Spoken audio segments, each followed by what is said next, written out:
Shalom, shalom, Mishpachah. I'm gonna do a strange video, you guys, and I've got this kind of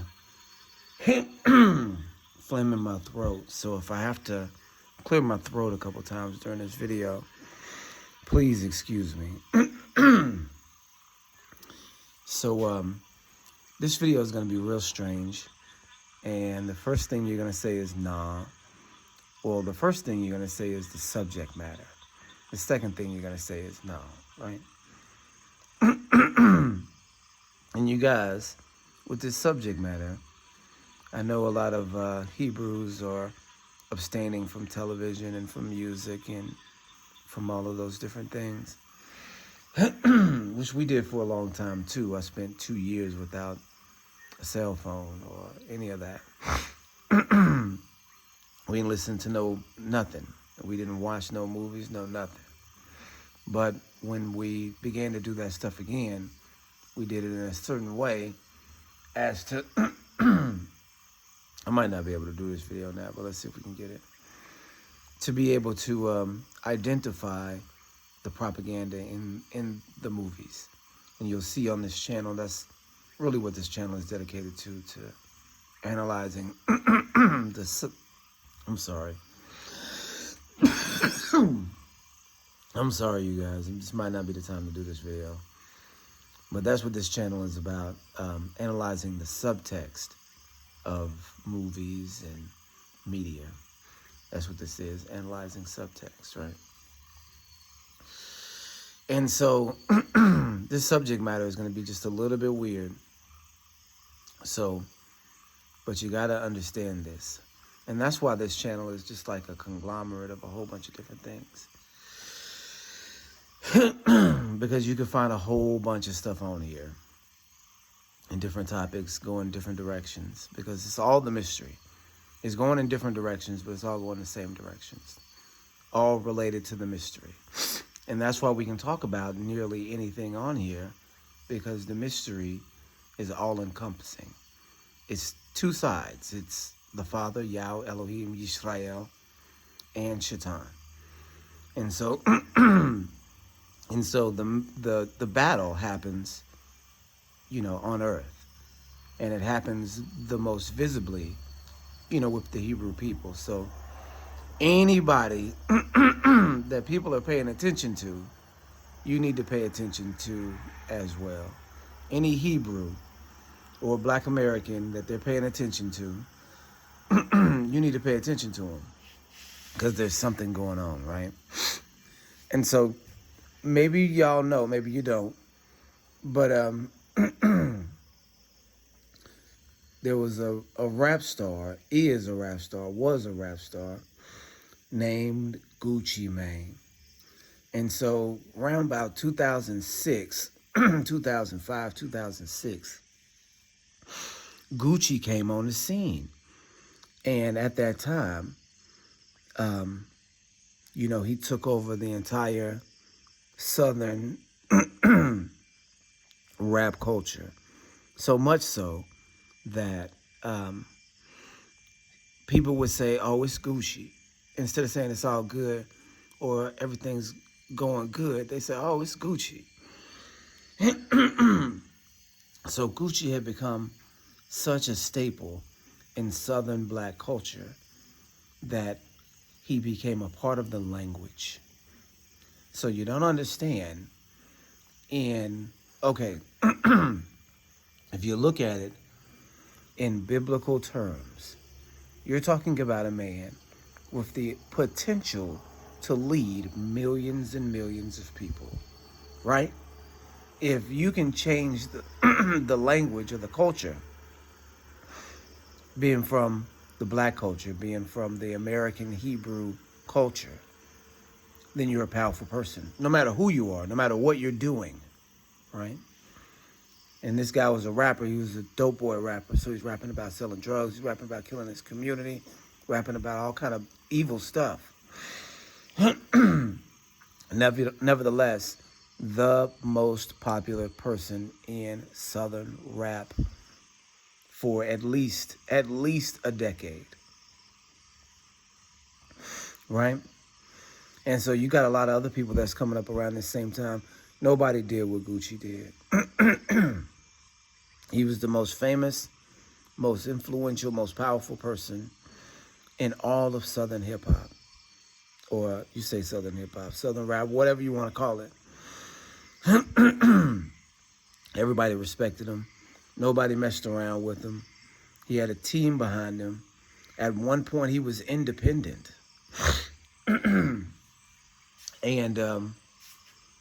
And he would diss anybody. He would diss Puffy. He would diss Jay-Z. He was like the 50 Cent of the South, right? And he could freestyle. Nobody could mess with him freestyling.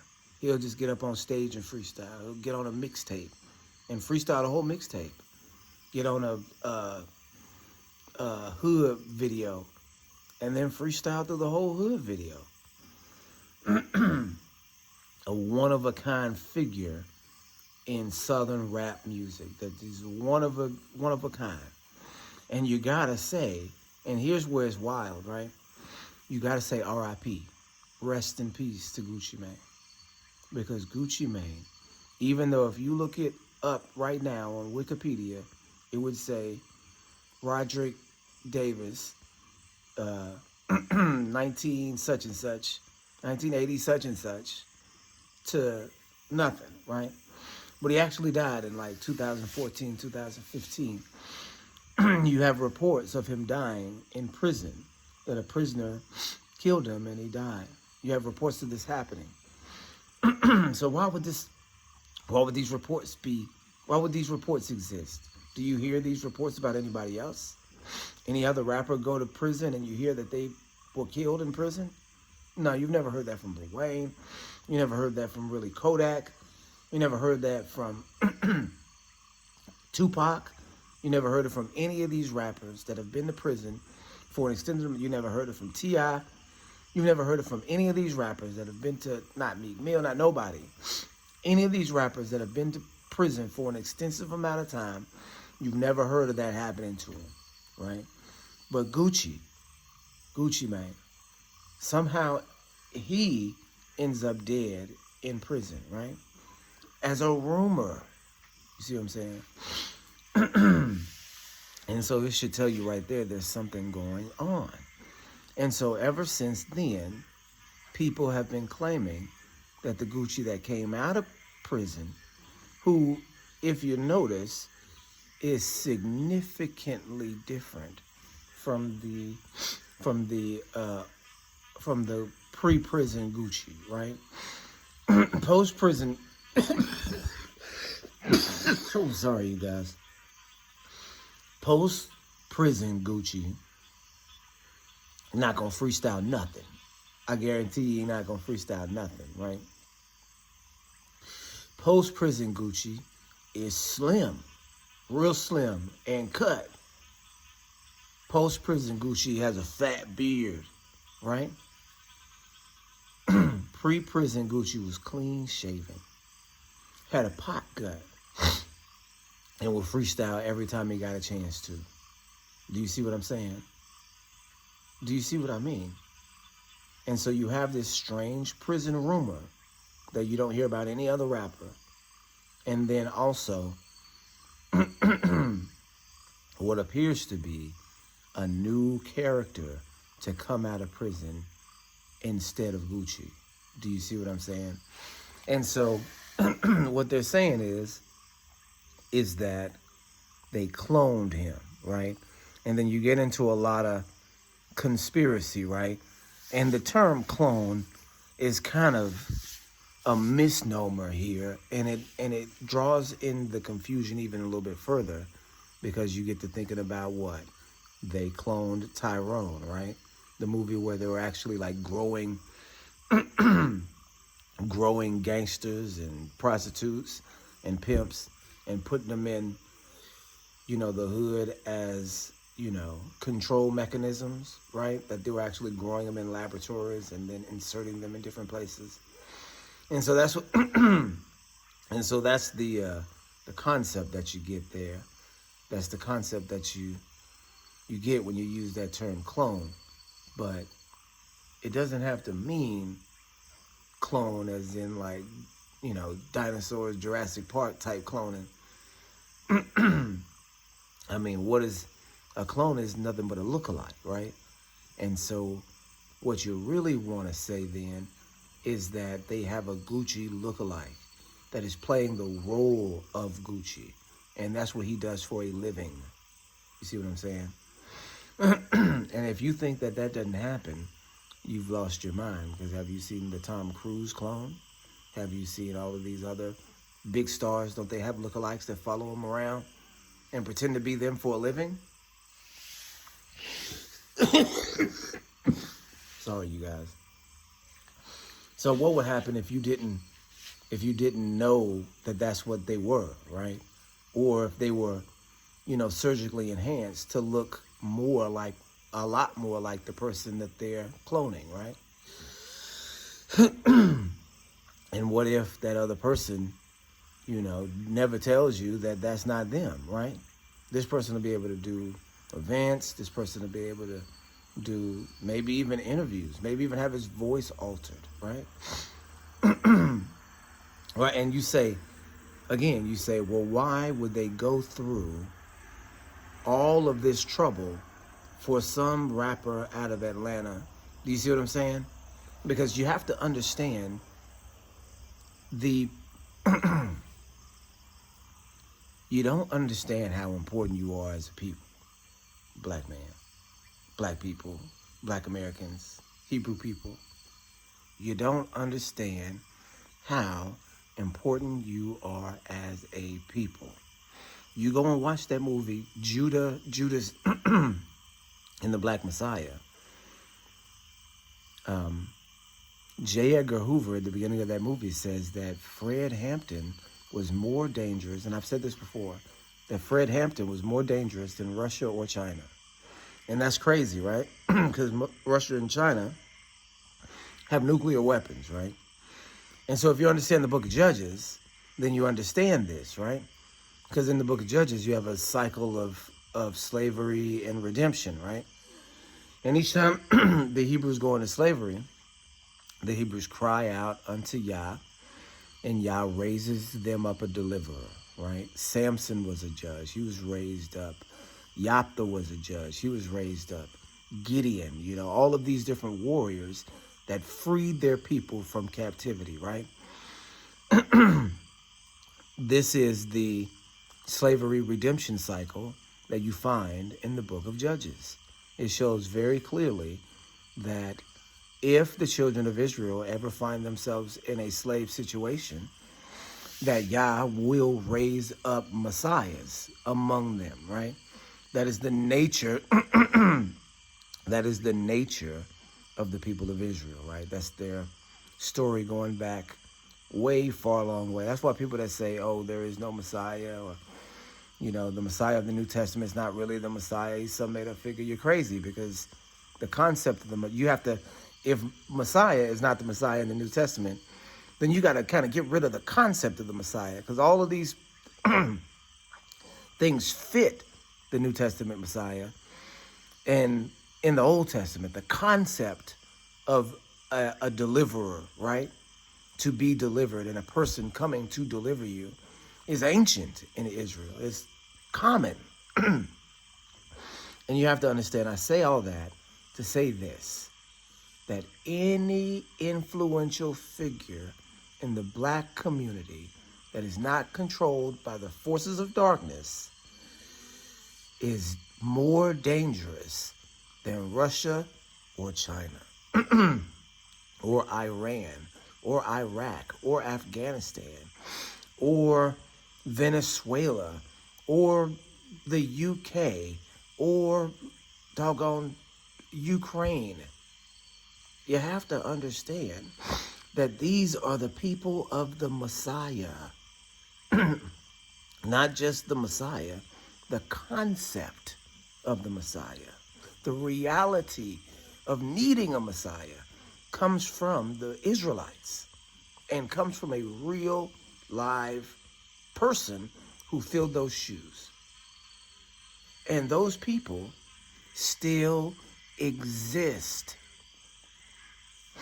Yah didn't stop raising up messiahs, but what's happening now is that America's prepared for them.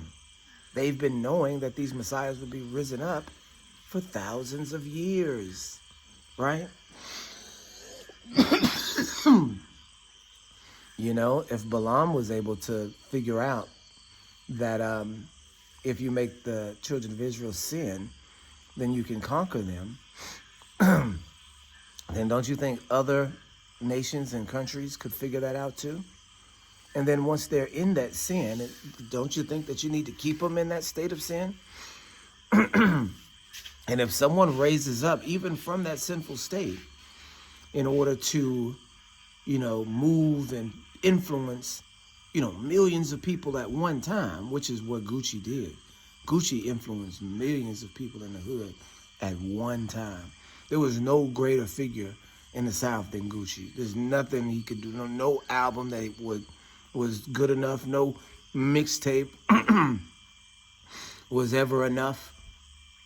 Everybody really idolized Gucci, right? And so, and even what he stood for as kind of the anti-hero, drug dealer, slash gangster, slash baller, right? That image, do you see what I'm saying, was the quintessential image for how everybody from a particular background wanted to be, right? And so he personified that and knew it, right? And knew it to the bone. And so played upon that and amassed, a fan base of only hood folks, right? And that in itself is powerful, right? More powerful than you could even imagine, right? That's why they watched him, and that's why they planned on doing what they did to him, so that they could continue to harness that potential, to harness that power, that influence. He was so influential, right, that any artist that Gucci signed and put out became a star. Anyone. Gucci discovered Nicki Minaj. Gucci signed Drake first. Do you see what I'm saying? Gucci found Waka Flocka, Scooter. Gucci found Juice Man, right? All of these different people that went on to be stars on their own. Celebrities in the neighborhood on their own. And became successful after parting ways with Gucci. And so you have to know that this is not just an influential person. This is a person that has the ability to create influential people. Or in other words, disciples, right? This person is creating disciples, right? People that can go out and stand on their own and be partially as influential as Gucci is. Do you understand? And so this is why, and I guess I've taken a long time to say this first point and kind of explain the background before we get to it. They Clone Tyrone is the story of Gucci Mane. Do you understand? They Clone Tyrone is the story of Gucci. And here's why. Because imagine, right? Imagine that you are, this up and coming person, this gangster, this person that's taking the industry by storm,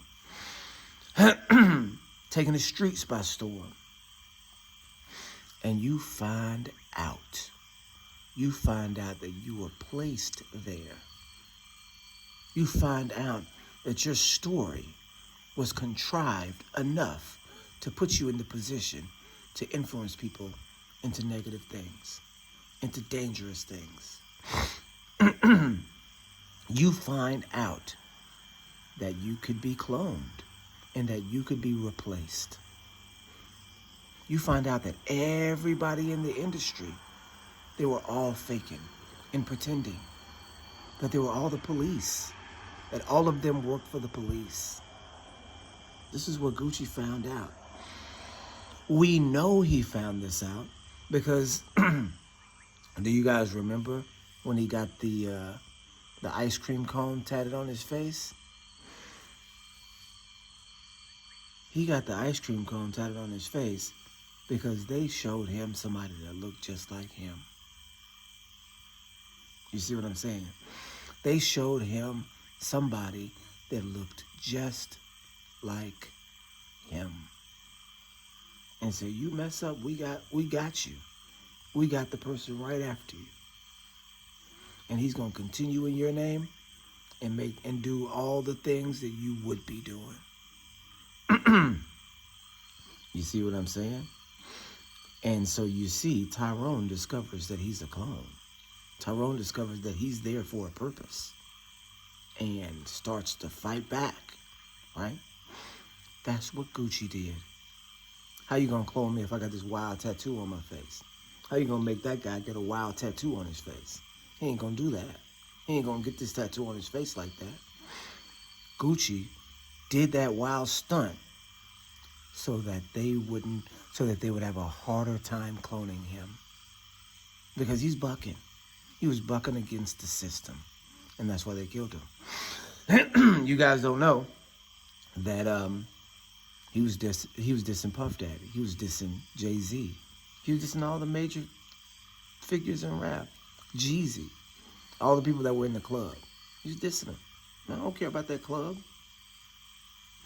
And then he got too close into it, right? And joined into it halfway. And he discovered what he couldn't handle. That they can replace you. That they can hire somebody to be you. Because you're important. You, being you, is important to destroy the most popular culture in history. The most influential culture in all of history. You can credit all the music that you hear on the radio. Every single bit of music that you hear on the radio right now can be credited to black folks, to black Americans. All of it. Any place country music, doggone, R&B, rock, metal, anything, popular music, just pop music, easy listening, all of that, jazz, any channel you go to, that's not because we're so cool or we're so special. It's because we got Yah's light on us. It's just a fact. It's just a fact. It's a fact that you really cannot get around. You cannot get around that there are Koreans that are trying to be New Edition in the Jackson 5. That there's a whole subgenre of millions of people that follow Koreans that are actually trying to be like New Edition. That are actually trying to be like boy groups from the 90s. You see what I'm saying?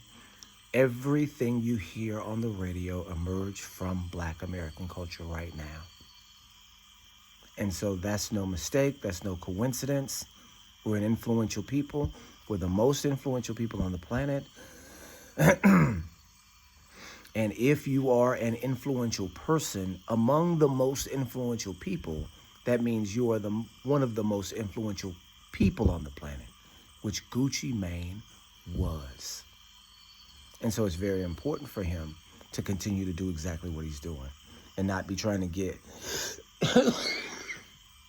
I'm sorry, you guys, ice cream cones on his face to try to keep from being cloned. But they did it anyway. They locked him up.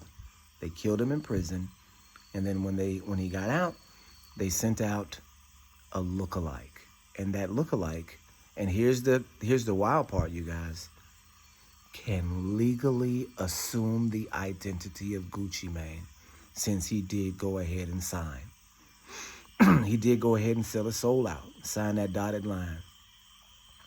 And when you do that, you sign over not just your name or not just your